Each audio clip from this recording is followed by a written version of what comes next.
සුබ දවසක් ඔයාලා හැමෝටම.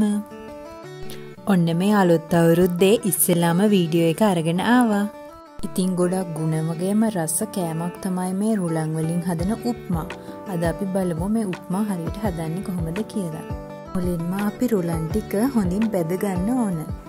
රුලන් බෙද ගන්නකොට කර වෙන්න දෙන්නේ නැතුව ලා දුඹුරු පාටක් වෙනකම් බෙද ගන්න ඕනේ. ඒ වගේම හොඳට සුවඳ එනවා රුලන් බෙදුනම.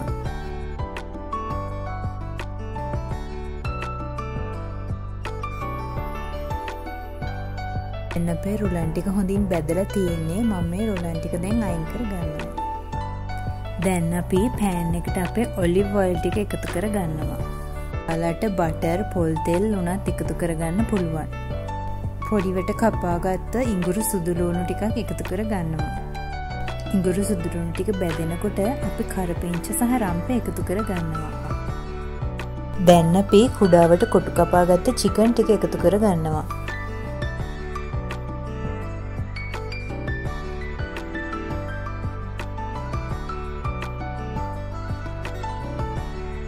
චිකන් ටික තරමක් බැදෙනකොට අපි කපාගත්ත ලුණු ටික එකතු කරගන්නවා.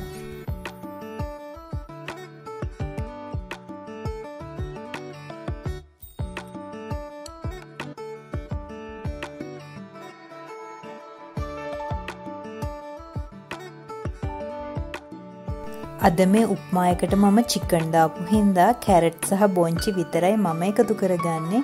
ඉතින් ඔයාලට කැමති එළවලු වර්ගයක් එකතු කරගන්න පුළුවන්.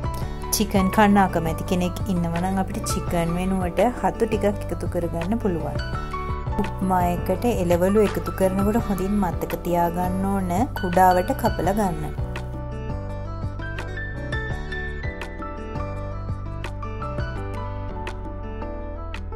දැන් අපි මේ මිශ්‍රණයට ලුණු කුඩු එකතු කරගන්නවා. ඒ වගේම කහ කුඩු ටිකක්, මිරිස් කුඩු ටිකක් එකතු කරගන්නවා. ටිකක් සැරට කන්න කැමති කෙනෙක්ට කෑලි මිරිස් ටිකක් උනත් එකතු කරගන්න පුළුවන්. දැන් අපි මේ මිශ්‍රණය හොඳින් කලවම් කරලා වතුර එකතු කරගන්න ඕන. එළවලු ටික වැහෙන ප්‍රමාණයට වතුර එකතු කරගත්තම ඇති. වතුර ටිකක් වැඩි වුණා කියලා කිසිම ප්‍රශ්නයක් වෙන්නේ නැහැ. මොකද රුලන් වලට හොඳට වතුර උරා ගන්නවා.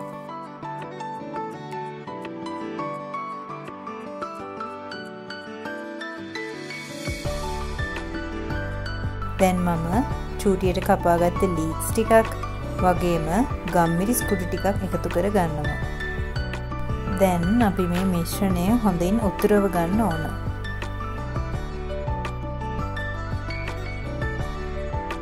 මේ වෙලාවේදී ලුණු බලලා ලුණු මදි නම් ටිකක් එකතු කරගන්න. ඔන්න බලන්න මගේ මිශ්‍රණය කැරට් නම් දැන් හොඳට තැම්බිලා තියෙන්නේ. කියන්නේ දැන් වතුර ඉතුරුවා ඇති. අපි දැන් ගින්දර හොඳටම අඩු කරලා රුලන් ටික විසිරීලා යන විදිහට එකතු කරගන්න ඕන. මගේ වීඩියෝ එකක් අද නම් ඔයාලා මුලින්ම බලන්නේ. මාව සබ්ස්ක්‍රයිබ් කරන්න අමතක කරන්න එපා. ඒ වගේම මගේ වීඩියෝ වලට ලයික් කරන්න, කමෙන්ට් කරන්න, ෂෙයා කරන්නත් අමතක කරන්න එපා.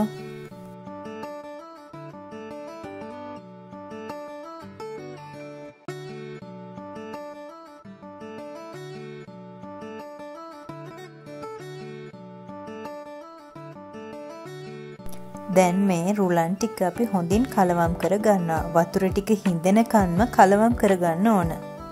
රුලන් ටික මැදට එකපාරම දැම්මොත් අපිට මේ කලවම් කරගද්දී ටිකක් අමාරු වෙනවා. ඒ හින්දා මතක ඇතුව රුලන් ටික විසිරීලා යන විදිහට දාන්න. ඒ වගේම මේ උප්මා එක හදන්න නොන්ස්ටික් පෑන් එකක් භාවිතා කරනවා නම් ගොඩක් හොඳයි. ඔන්න දැන් අපේ උප්මා එක නම් හරි. ඔයාලට පේනව නේද? වතුර ගතිය සම්පූර්ණයෙන්ම හිඳිලා තියෙන්නේ.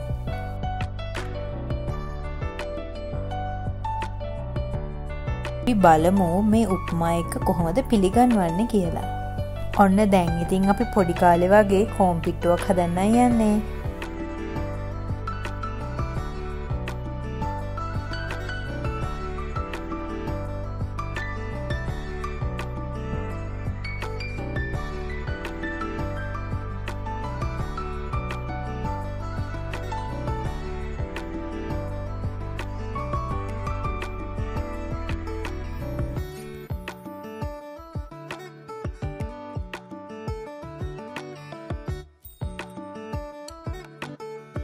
මෙන්න මේ විදිහට තමයි සාමාන්‍යයෙන් උප්මා එක අපි පිළිගන්වන්නේ.